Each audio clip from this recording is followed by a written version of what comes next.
नमस्कार मित्रों, स्वागत है आपका हमारे चैनल में। सावन में शिव पुराण की कथा को सुनना और बोलना अत्यंत लाभकारी होता है।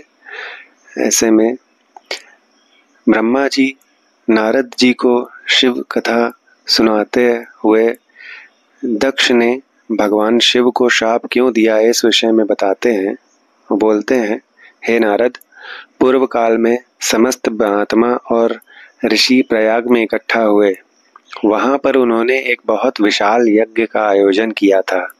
उस यज्ञ में देवर्षि, देवता, ऋषि मुनि, साधु संत, सिद्धगण तथा ब्रह्म का साक्षात्कार करने वाले महान ज्ञानी पधारे थे, जिसमें मैं स्वयं अपने महातेजस्वी निगमों आगमों सहित परिवार को लेकर वहां पहुंचा।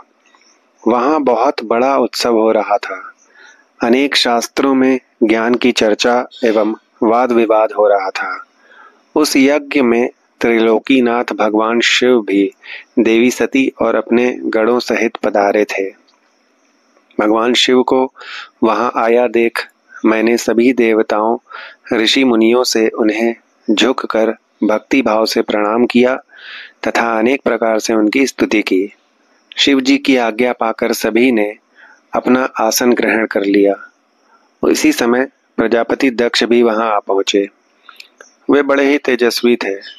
प्रजापति दक्ष ने मुझे प्रणाम करके अपना आसन ग्रहण कर लिया। वे ब्रह्मांड के अधिपति थे, इसी कारण उन्हें अपने पद का घमंड हो गया था। उनके मन में अहंकार ने घर कर लिया था। ब्रह्मांड के अधिपति होने के कारण वे सभी देवताओं के वंदनीय थे। सभी ऋषि मुनियों सहित देवर्षियों ने भी मस्तक झुकाकर प्रजापति दक्ष को प्रणाम किया और उनकी स्तुति कर उनका आदर सत्कार किया, परंतु त्रिलोकीनाथ भगवान शिव शंभु ने न तो उन्हें प्रणाम किया और न ही अपने आसन से उठकर दक्ष का स्वागत किया। इसी बात पर दक्ष क्रोधित हो गए। ज्ञान शून्य होने के कारण प्रजापति दक्ष ने क्रोधित नेत्रों से महादेव जी को देखा और सबको सुनाते हुए उच्च स्वर में कहने लगे। वे बोले, सभी देवता, असुर, ब्राह्मण, ऋषि मुनि सभी ने मुझे नम्रता पूर्वक प्रणाम कर मेरे आगे सिर झुकाया।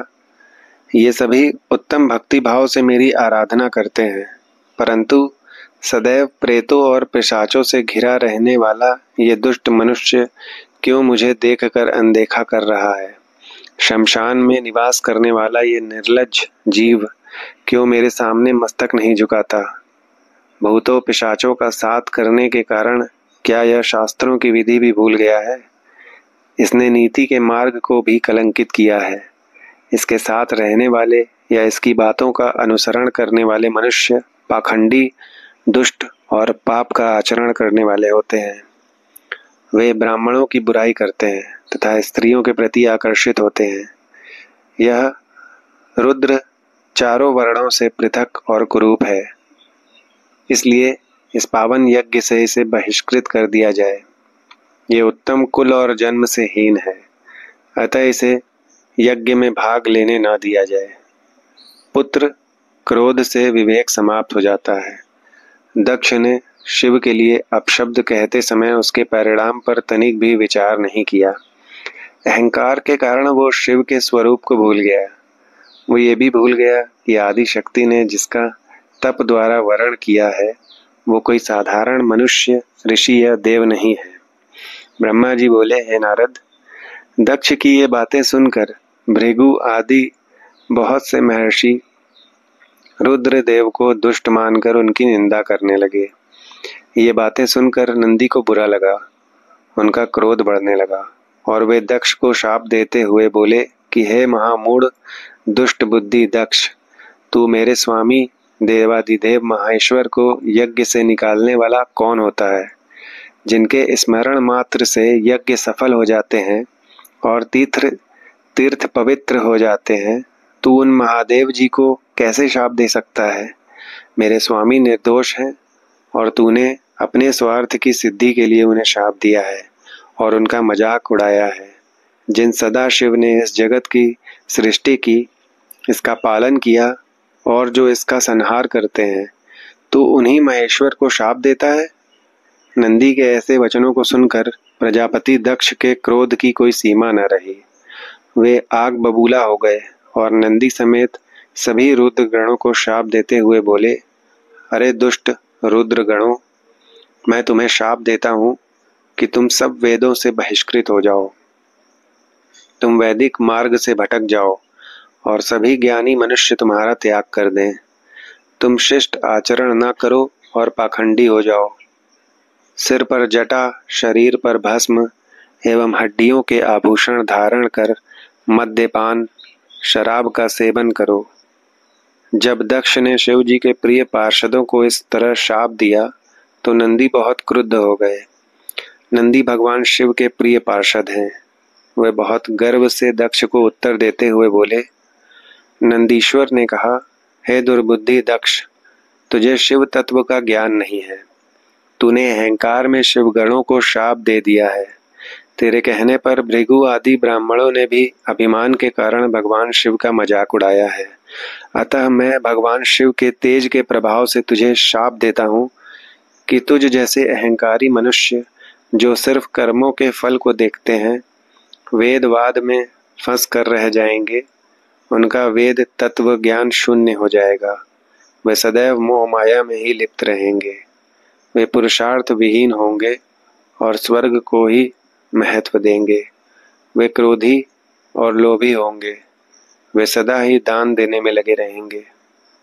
तो सिर्फ दान लेने से मतलब रहेगा। हे दक्ष, जो भी भगवान शिव को सामान्य देवता समझकर उनका अनादर करेगा, वो सदैव के लिए तत्व ज्ञान से विमुख हो जाएगा। वो आत्मज्ञान को भूलकर पशु के समान हो जाएगा तथा यह दक्ष जो भी कर्मों से भ्रष्ट हो चुका है, इसका मुख बकरे के समान हो जाएगा। इस प्रकार बहुत गुस्से से भरे नंदी ने जब दक्ष और ब्राह्मणों को शाप दिया तो वहां बहुत शोर मच गया। भगवान शिव मधुर वाणी में नंदी को समझाने लगे कि वे शांत हो जाएं। शिव जी बोले, नंदी, तुम तो परम ज्ञानी हो, तुम्हें क्रोध नहीं करना चाहिए। तुमने बिना कुछ जाने और समझे ही दक्ष तथा समस्त ब्राह्मण कुल को शाप दे दिया है। सच्चाई तो ये है कि मुझे कोई भी शाप छू नहीं सकता, इसलिए तुम्हें अपने क्रोध पर नियंत्रण रखना चाहिए था। किसी की बुद्धि कितनी ही दूषित क्यों न हो, वो कभी वेदों को शाप नहीं दे सकता। नंदी, तुम तो सिद्धों को भी तत्व ज्ञान का उपदेश देने वाले हो। तुम तो जानते हो कि मैं ही यज्ञ हूँ, मैं ही यज्ञ कर्म हूँ। यज्ञ की आत्मा मैं हूँ, यज्ञ परायण यजमान भी मैं हूँ। फिर मैं कैसे यज्ञ से बहिष्कृत हो सकता हूँ? तुमने व्यर्थ ही ब्राह्मणों को शाप दे दिया है। ब्रह्मा जी बोले, नारद, जब भगवान शिव ने अनेक प्रकार से नंदी को समझाया तो उनका क्रोध शांत हो गया। तब शिव जी अपने अन्य गणों और पार्षदों के साथ अपने निवास स्थान कैलाश पर्वत पर चले गए। क्रोध से भरे दक्ष भी ब्राह्मणों के साथ अपने स्थान पर चले गए, परंतु उनके मन में महादेव जी के लिए क्रोध एवं ईर्ष्या का भाव ऐसे ही रहा। उन्होंने शिव जी के प्रति श्रद्धा को त्याग दिया और उनकी निंदा करने लगे। जैसे जैसे दिन बढ़ता गया, उनकी ईर्ष्या भी बढ़ती जा रही थी। ब्रह्मा जी बोले, हे महर्षि नारद, इस प्रकार क्रोधित और अपमानित दक्ष ने कनखल नामक तीर्थ में एक बहुत बड़े यज्ञ का आयोजन किया। उस यज्ञ में उन्होंने सभी देवर्षियों, महर्षियों तथा देवताओं को दीक्षा देने के लिए बुलाया। अगस्त्य, कश्यप, अत्रि, वामदेव, भृगु, दधीचि, भगवान व्यास, भारद्वाज, गौतम, पैल, पराशर, गर्ग, भार्गव, ककुश, सित, सुमंतु, त्रिक, कंक और वैशंपायन सहित अनेक ऋषि मुनि अपनी पत्नियों और पुत्रों सहित प्रजापति दक्ष के यज्ञ में सम्मिलित हुए। समस्त देवता अपने देवगणों के साथ प्रसन्नता पूर्वक यज्ञ में गए। अपने पुत्र दक्ष की प्रार्थना स्वीकार करके मैं विश्व स्रष्टा ब्रह्मा और बैकुंठ लोक से भगवान विष्णु भी उस यज्ञ में पहुंचे। वहां दक्ष ने सभी पधारे हुए अतिथियों का खूब सादर सत्कार किया उस यज्ञ के स्थान का निर्माण देवताओं के शिल्पी विश्वकर्मा द्वारा किया गया था, जिन्होंने बहुत से दिव्य भवनों का निर्माण किया है। उन भवनों में दक्ष ने यज्ञ में पधारे अतिथियों को ठहराया। दक्ष ने भृगु ऋषि को ऋत्विज बनाया। भगवान विष्णु यज्ञ के अधिष्ठाता थे। इस विधि में मैंने ही बताया, दक्ष सुंदर रूप धारण कर यज्ञ मंडल में उपस्थित था। उस महान यज्ञ में 88,000 ऋषि एक साथ हवन कर रहे थे। 64,000 देवर्षि मंत्रों का उच्चारण कर रहे थे। सभी मग्न होकर वेद मंत्रों का गान कर रहे थे। दक्ष ने उस महायज्ञ में गंधर्वों, विद्याधरों, सिद्धों, 12 आदित्यों व उनके गणों तथा नागों को भी आमंत्रित किया था। साथ ही देश विदेश के अनेक राजा उसमें उपस्थित थे, जो अपनी सेना और दरबारियों सहित यज्ञ में पधारे थे। कौतुक और मंगलाचार कर दक्ष ने यज्ञ की दीक्षा ली, परंतु उस दुरात्मा दक्ष ने त्रिलोकीनाथ करुणा निधान भगवान शिव को यज्ञ के लिए निमंत्रण नहीं भेजा था, न ही अपनी पुत्री सती को ही बुलाया था। दक्ष के अनुसार भगवान शिव कपालधारी हैं, इसलिए उन्हें यज्ञ में स्थान देना गलत है।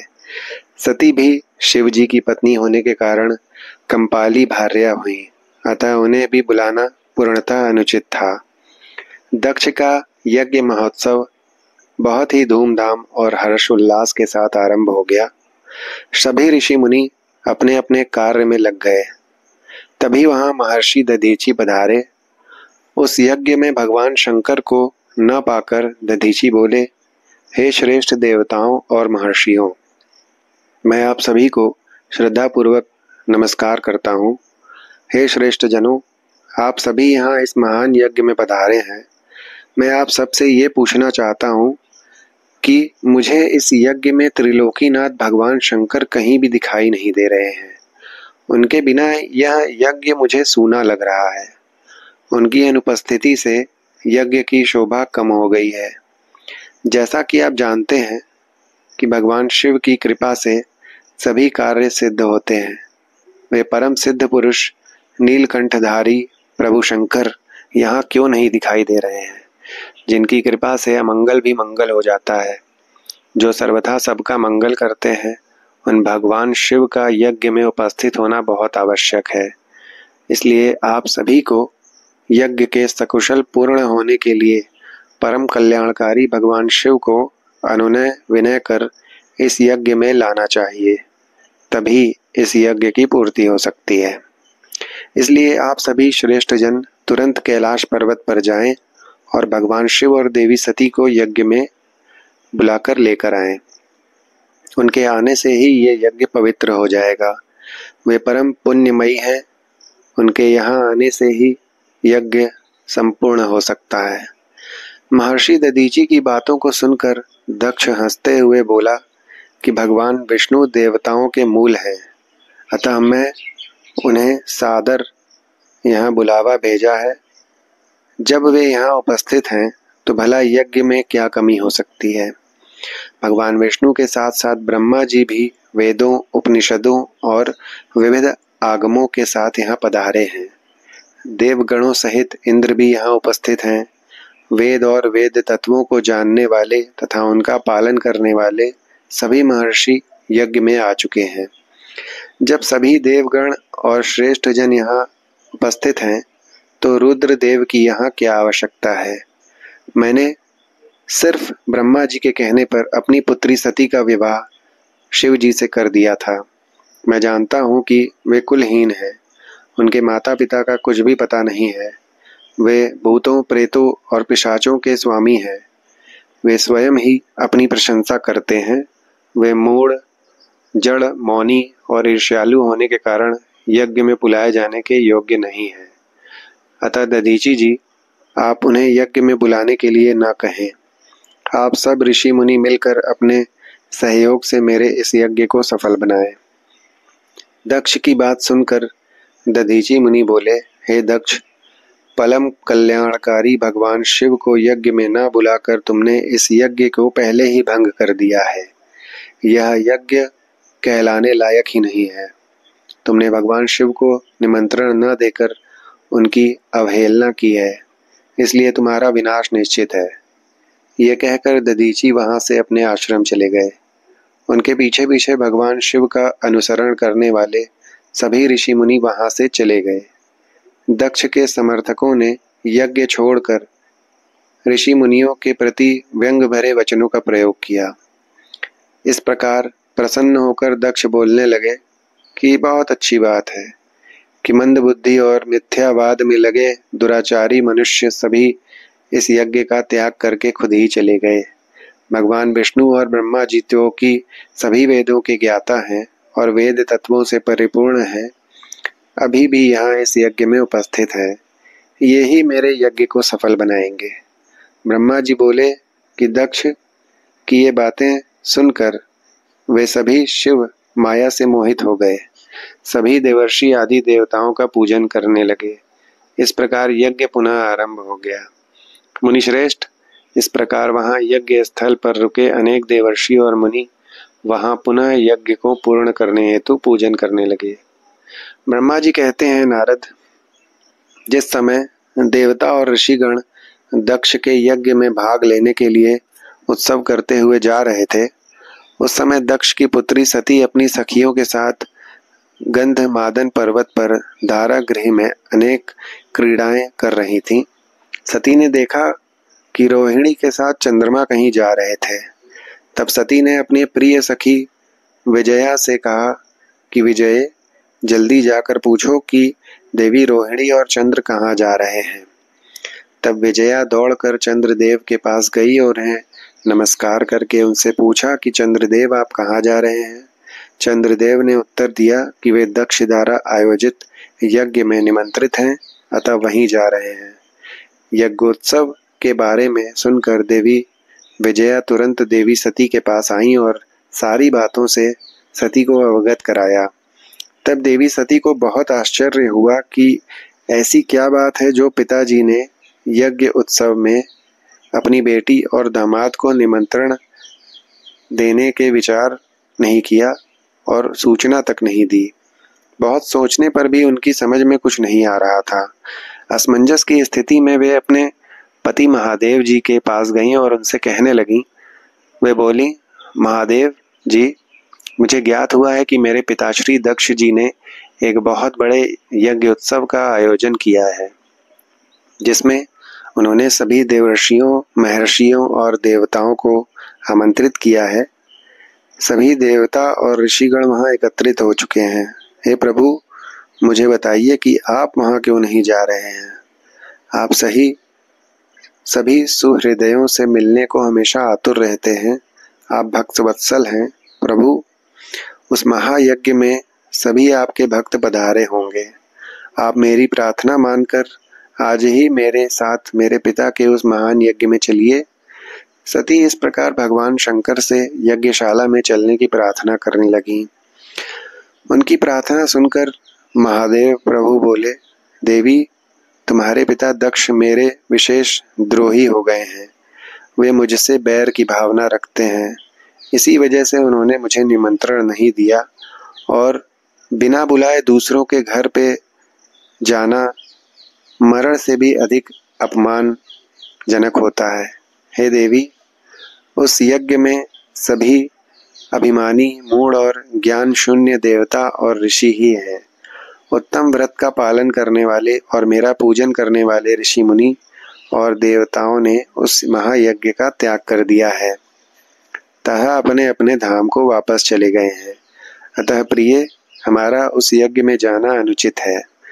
वैसे भी बिना बुलाए जाना अपना अपमान कराना होता है। शिव जी के इन वचनों को सुनकर देवी सती क्रुद्ध हो गईं और बोली, हे प्रभु, आप तो सबके परमेश्वर हैं। आपके उपस्थित होने से यज्ञ सफल हो जाते हैं। आपको मेरे दुष्ट पिता ने आमंत्रित नहीं करके अपना अपमान ही किया है। भगवान, मैं ऐसा करने का प्रयोजन जानना चाहती हूँ कि क्यों मेरे पिता ने आपका अनादर किया। इसलिए मैं अपने पिता के यज्ञ में जाना चाहती हूँ ताकि इस बात का पता लगा सकूं। अतः प्रभु, आप मुझे आज्ञा प्रदान करें। देवी सती के क्रोधित शब्दों को सुनकर भगवान शंकर बोले, हे देवी, यदि तुम्हारी इच्छा वहां जाने की है तो मैं तुम्हें आज्ञा देता हूँ कि अपने पिता के यज्ञ में जाओ, नंदीश्वर को सजाकर उस पर चढ़कर अपने संपूर्ण वैभव के साथ अपने पिता के यहाँ जाओ। शिव जी की आज्ञा मानकर देवी सती ने उत्तम श्रृंगार किया और अनेक प्रकार के आभूषण धारण करके देवी सती अपने पिता की घर की ओर चल दी। उनके साथ शिव जी ने 60,000 रौद्र गणों को भी भेजा। वे सभी गण उत्सव रचाकर देवी का गुणगान करते हुए दक्ष के घर की ओर जाने लगे। शिव गणों ने पूरे रास्ते शिव शिवा के यश का गान किया। उस यात्रा काल में जगदम्बा बहुत शोभा पा रही थीं। उनकी जय जयकार से सारी दिशाएं गूंज रही थीं। ब्रह्मा जी बोले, हे नारद, दक्ष कन्या देवी सती उस स्थान पर गईं जहां महान यज्ञोत्सव चल रहा था, जहां देवता, असुर और मुनि, साधु संत अग्नि में मंत्रोच्चारण के साथ आहुतियां डाल रहे थे। सती ने अपने पिता के घर में अनेक आश्चर्यजनक बहुमूल्य वस्तुएं देखीं। अनेक मनोहारी और उत्तम आभा से परिपूर्ण धन धान्य से युक्त दक्ष का भवन अनोखी शोभा पा रहा था। देवी सती नंदी से उतरकर अकेली ही यज्ञशाला के अंदर चली गईं। सती को वहां आया देखकर उनकी माता और बहनें बहुत प्रसन्न हुई और देवी सती का खूब आदर सत्कार करने लगीं। परंतु उनके पिता दक्ष ने उनको देखकर कोई खास खुशी जाहिर नहीं की और न ही उनकी तरफ ध्यान दिया।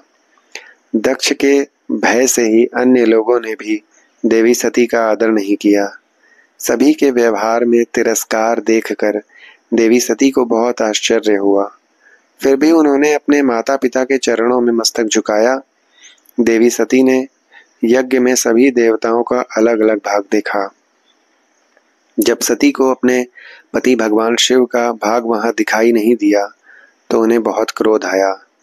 अपमानित होने के कारण देवी सती दक्ष को लताड़ते हुए बोली, हे प्रजापति, आपने परम मंगलकारी भगवान शिव को इस यज्ञ में क्यों नहीं बुलाया, जिनकी उपस्थिति से ही सारा जगत पवित्र हो जाता है। भगवान शिव यज्ञ वेत्ताओं में श्रेष्ठ हैं।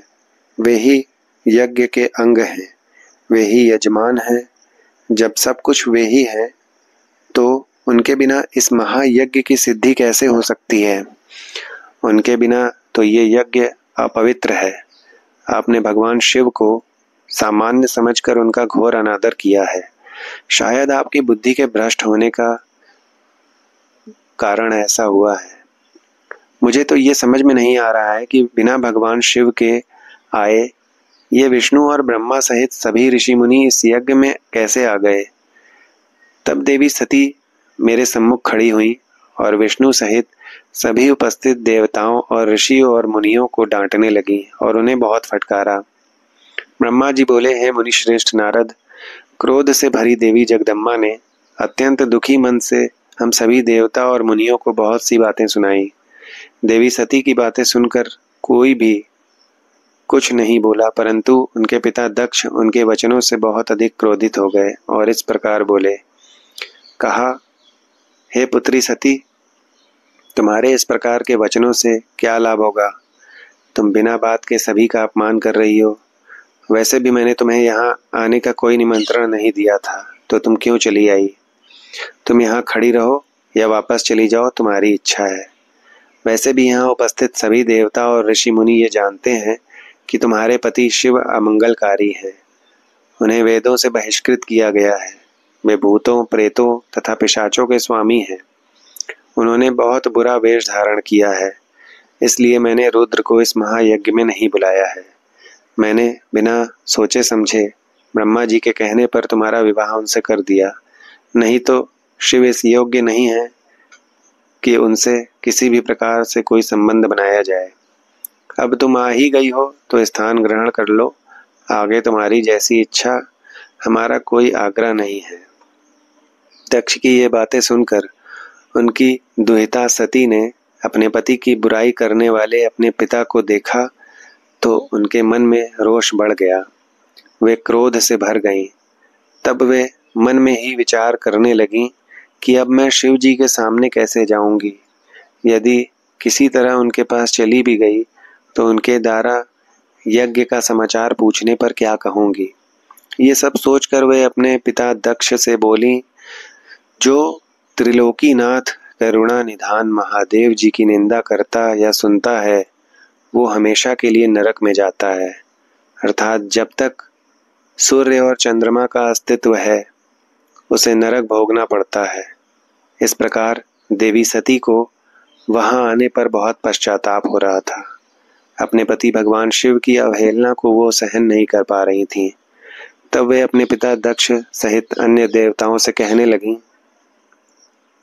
देवी सती बोली, तुम सभी भगवान शिव के निंदक हो। तुमने उनकी अवहेलना होते देखकर प्रभु शिव का अपमान किया है। इस पाप का फल तुम सभी को अवश्य भोगना पड़ेगा। जो लोग भक्ति और ज्ञान से विमुख हैं वे यदि ऐसा कार्य करें तो आश्चर्य की बात नहीं है, परंतु जिन लोगों ने अज्ञान के अंधेरे को दूर करने अपने ज्ञान चक्षुओं को खोले, जो महात्माओं के चरणों की धूल से अपने को शुद्ध और पवित्र कर चुके हैं, उन्हें किसी से बैर भाव रखना, ईर्ष्या करना या निंदा करना बिल्कुल शोभा नहीं देता है। भगवान के श्री चरणों का ध्यान करते हुए उनका 2 अक्षर का नाम शिव का उच्चारण करने से ही सारे पाप धुल जाते हैं। तुम मूर्खता के वश में होकर उन्हीं भगवान का अनादर कर रहे हो। उनसे द्रोह करके तुमने कुछ भी हासिल नहीं किया। उदार भगवान शिव महादेव जी जटा और कपाल धारण किए शमशान में भूतों के साथ प्रसन्नता पूर्वक रहते हैं। वे शरीर पर भस्म लगाए और गले में नरमुंडों की माला धारण करते हैं, फिर भी मनुष्य उनके चरणों की धूल अपने माथे पर लगाते हैं, क्योंकि वे साक्षात परमेश्वर हैं, परम ब्रह्म परमात्मा है। वे ऐश्वर्य से सदा दूर रहते हैं। जो ऐसे महापुरुष की निंदा करे उसका जीवन को धिक्कार है। मैंने भी तुम्हारे द्वारा की गई अपने पति शिव की निंदा को सुना, इसलिए मैं अपने शरीर को त्याग दूंगी। इस यज्ञ की अग्नि में प्रवेश कर मैं भस्म हो जाऊंगी। मैंने अपने प्रिय पति भगवान शिव का अनादर देख भी लिया है और उनके प्रति अपने पिता के कटु वचनों को भी सुन लिया है। अब मैं इस जीवन का क्या करूं? मैं इस समय पूर्णतः असमर्थ हूं। इस यज्ञशाला में जो भी शक्तिवान और सामर्थ्यवान पुरुष हों वो भगवान शिव की उपेक्षा करने वालों और उन्हें बुरा और अमंगलकारी कहने वालों की जीभ काट दें, तभी वह शिव निंदा सुनने के पाप से बच सकता है। जो ऐसा करने में समर्थ न हो तो उसे अपने दोनों कानों को बंद करके यहाँ से तुरंत चले जाना चाहिए, तभी वो दोष मुक्त होगा। फिर देवी सती अपने पिता दक्ष की ओर मुख करके बोली, जब मेरे पति महादेव जी मुझे आपके साथ संबंध होने के कारण दाक्षायणी कहकर पुकारेंगे तो मैं कैसे कुछ कह पाऊंगी। हे पिताजी, आपने मेरे पति का घोर अपमान करके मुझे उनके सामने जाने लायक भी नहीं छोड़ा, इसलिए मेरे पास अब एक ही रास्ता शेष है। मैं आपके द्वारा प्राप्त इस घृणित शरीर का आपके सामने ही त्याग कर दूंगी। उसके बाद सती वहां उपस्थित सभी देवताओं से बोली कि तुम सबने करुणा निधान भगवान शिव की निंदा सुनी है, इसलिए तुम्हारे कर्मों का दुष्परिणाम तुम्हें अवश्य मिलेगा। मेरे पति भगवान शिव तुम सबको इसका दंड अवश्य ही देंगे। उस समय देवी बहुत ही ज्यादा क्रोधित थीं। ये सब कहकर वे चुप हो गईं और अपने मन में अपने प्राण वल्लभ भगवान शिव का स्मरण करने लगी। ब्रह्मा जी कहते हैं, नारद जी से पूछते हुए बोलते हैं, हे पितामह, जब सती ऐसा कहकर मौन हो गई तब वहां क्या हुआ? देवी सती ने आगे क्या किया? इस प्रकार नारद जी ने अनेक प्रश्न पूछ डाले और ब्रह्मा जी से प्रार्थना की कि वे आगे की कथा विस्तार से सुनाएं। यह सुनकर ब्रह्मा जी मुस्कुराए और प्रसन्नता पूर्वक कहने लगे, हे नारद, मौन होकर देवी सती अपने पति भगवान शिव का स्मरण करने लगी और उसके बाद उनका क्रोधित मन शांत हो गया। शांत मनोभाव से शिव जी का चिंतन करती हुई देवी सती पृथ्वी पर उत्तर की ओर मुख करके बैठ गईं। उसके बाद विधि पूर्वक जल से आचमन करके उन्होंने वस्त्र ओढ़ लिया। फिर पवित्र भाव से उन्होंने अपनी दोनों आंखें मूंद लीं और पुनः शिव जी का चिंतन करने लगीं। सती ने प्राणायाम से प्राण और अपान को एक रूप करके नाभि में स्थित कर लिया। सांसों को संयत कर नाभि चक्र के ऊपर हृदय में स्थापित कर लिया। सती ने अपने शरीर में योग मार्ग के अनुसार वायु और अग्नि को स्थापित कर लिया। तब उनका शरीर योग मार्ग में स्थित हो गया। उनके हृदय में शिव जी विद्यमान थे। यही वो समय था जब उन्होंने अपना शरीर त्याग दिया था। उनका शरीर यज्ञ के पवित्र योग अग्नि में गिरा और पल भर में ही भस्म हो गया। वहां उपस्थित मनुष्यों सहित देवताओं ने जब ये देखा कि देवी सती भस्म हो गई हैं, तो आकाश और भूमि पर हाहाकार मच गया, जिसे हाहाकार सभी को भयभीत कर रहा था। सभी लोग कह रहे थे कि किस दुष्ट के दुर्व्यवहार के कारण भगवान शिव की पत्नी सती ने अपनी देह का त्याग कर दिया। तो कुछ लोग दक्ष की दुष्टता को धिक्कार रहे थे, जिसके व्यवहार से दुखी होकर देवी सती ने यह कदम उठाया था। सभी सत्पुरुष उनका सम्मान करते थे। उनका हृदय असहिष्णु था। उन्होंने ऐसी महान देवी और उनके पति करुणा निधान भगवान शिव का अनादर और निंदा करने वाले दक्ष को भी कोसा। सभी कह रहे थे कि दक्ष ने अपनी ही पुत्री को प्राण त्यागने के लिए मजबूर किया है, इसलिए दक्ष अवश्य ही महानरक में जाएगा और पूरे संसार में उसका अपयश होगा। दूसरी ओर देवी सती के साथ पधारे सभी शिवगणों ने जब ये दृश्य देखा तो उनके क्रोध की कोई सीमा न रही।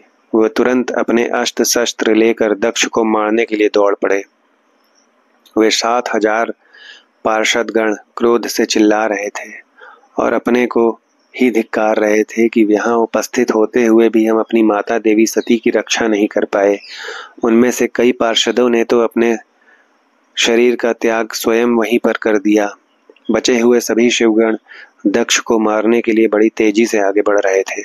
जब ऋषि भृगु ने उन्हें आक्रमण के लिए आगे बढ़ते हुए देखा तो उन्होंने यज्ञ में विघ्न डालने वालों का नाश करने के लिए यजुर्मंत्र पढ़कर दक्षिणाग्नि में आहुति दे दी। आहुति के प्रभाव से यज्ञ कुंड में से ऋभु नामक अनेक देवता जो प्रबल वीर थे वहां प्रकट हो गए। ऋभु नामक सहस्रों देवताओं और शिवगणों में भयानक युद्ध होने लगा। वे देवता ब्रह्म तेज से संपन्न थे। उन्होंने शिवगणों को मारकर तुरंत भगा दिया। इससे वहां यज्ञ में और अशांति फैल गई। सभी देवता और मुनि भगवान विष्णु के इस विघ्न को टालने की प्रार्थना करने लगे। देवी सती का भस्म हो जाना और भगवान शिव के गणों को मारकर वहां से भगाए जाने का परिणाम सोचकर सभी देवता और ऋषि विचलित थे। हे नारद, इस प्रकार दक्ष के उस महायज्ञोत्सव में बहुत बड़ा उत्पात मच गया था और सब ओर त्राही त्राही मच गई थी। सभी भावी परिणाम की आशंका से भयभीत दिखाई दे रहे थे। ब्रह्मा जी बोले, हे नारद, जब दक्ष के उस महान यज्ञ में घोर उत्पात मचा हुआ था और सभी डर के कारण भयभीत हो रहे थे, तभी वहां एक आकाशवाणी हुई जिसने कहा, हे मूर्ख दक्ष, तूने ये बहुत बड़ा अनर्थ कर दिया है। तूने शिव भक्त दधीची के कथन को प्रामाणिक नहीं माना, जो तेरे लिए परम मंगलकारी और आनंददायक था। तूने उनका भी अपमान किया और वे तुझे शाप देकर तेरी यज्ञशाला से चले गए। तब भी तू कुछ भी नहीं समझा। तूने अपने घर में स्वयं आई साक्षात मंगल स्वरूपा अपनी पुत्री सती का अपमान किया। तूने सती और शंकर का पूजन भी नहीं किया। अपने को ब्रह्मा जी का पुत्र समझकर तुझे बहुत घमंड हो गया था। तूने उस सती देवी का अपमान किया जो सत्पुरुषों की भी आराध्या हैं। वे समस्त पुण्यों का फल देती हैं। वे तीनों लोकों की माता, कल्याण स्वरूपा और भगवान शंकर की अर्धांगिनी है। सती देवी प्रसन्न होने पर सुख और सौभाग्य प्रदान करती हैं, जो परम मंगलकारी हैं, जिनकी पूजा करने से समस्त भयों से छुटकारा मिल जाता है और मनोवांछित फलों की प्राप्ति होती है। देवी सभी उपद्रवों को नष्ट कर देती हैं। वे ही पराशक्ति हैं तथा कीर्ति, संपत्ति, भोग और मोक्ष प्रदान करती हैं। वे ही जन्मदात्री हैं अर्थात जन्म देने वाली माता हैं। वे ही इस जगत की रक्षा करने वाली आदि शक्ति हैं और वे ही प्रलय काल में जगत का संहार करने वाली हैं। सती ही भगवान विष्णु सहित ब्रह्मा, इंद्र, चंद्र, अग्नि, सूर्य देव आदि सभी देवताओं की जननी हैं। वे साक्षात जगदम्बा हैं। वे ही दुष्टों का नाश करने वाली और भक्तों की रक्षा करने वाली हैं। ऐसी उत्तम महिमा और गुणों वाली भगवान शिव की प्राण प्रिय धर्म पत्नी को तूने इस यज्ञ में अपमान किया। भगवान शिव तो परब्रह्म परमेश्वर हैं। वे सबके स्वामी हैं, सबका कल्याण करते हैं। सभी मनुष्य प्रभु का दर्शन पाने की अभिलाषा सदैव अपने मन में रखते हैं। दर्शनों की इच्छा के लिए घोर तपस्या करते हैं। वे भगवान शिव ही जगत को धारण कर उसका पालन पोषण करते हैं। समस्त विद्याओं के ज्ञाता और मंगलों का भी मंगल करने वाले भगवान शिव समस्त मानव कामनाओं को पूरा करते हैं। हे दुष्ट दक्ष, तूने उन परम शक्तिशाली भगवान शिव की शक्ति की अवहेलना करके बहुत बुरा किया है। इसलिए तेरे इस महायज्ञ के विनाश को कोई नहीं रोक सकता। जिनके चरणों की धूल शेषनाग रोज अपने मस्तक पर धारण करता है, जिनके चरण कमल का ध्यान करने से ब्रह्मा को ब्रह्म तत्व प्राप्त हुआ है, तूने उनका और उनकी पत्नी सती का पूजन न करके बहुत अनिष्ट किया है। भगवान शिव ही इस संपूर्ण जगत के पिता और उनकी पत्नी देवी सती इस जगत की माता हैं। तूने उन माता पिता का सत्कार न कर उनका घोर अपमान किया है। अब तेरा कल्याण कैसे हो सकता है? तूने स्वयं दुर्भाग्य से अपना नाता जोड़ लिया है। तूने सती और भगवान शिव की भक्ति भाव से आराधना नहीं की। तेरी यही सोच ही कल्याणकारी शिव का पूजन किए बिना भी मैं कल्याण का भागी हो सकता हूँ, तुझे ले डूबी है। तेरा सारा घमंड नष्ट हो जाएगा। यहाँ बैठा कोई भी देवता शिव जी के विरुद्ध होकर तेरी सहायता नहीं कर पाएगा। यदि करना भी चाहेगा तो स्वयं ही नष्ट हो जाएगा। अब तेरा अमंगल निश्चित है। सभी देवता और मुनिगण यज्ञ मंडप को छोड़कर तुरंत यहाँ से अपने अपने धाम को चले जाएं, अन्यथा सबका नाश हो जाएगा। इस प्रकार यज्ञशाला में उपस्थित सभी लोगों को चेतावनी देकर वो आकाशवाणी मौन हो गई। धन्यवाद मित्रों। आगे की शिव कथा अगली वीडियो में सुनाऊंगा। अगर आपको ये अच्छी लगी हो तो इसको लाइक करिएगा, चैनल को सब्सक्राइब करिएगा और शेयर करिएगा, बेल आइकन को प्रेस करिएगा, जिससे अगली वीडियो का पार्ट आपको समय पर मिल जाए। धन्यवाद मित्रों।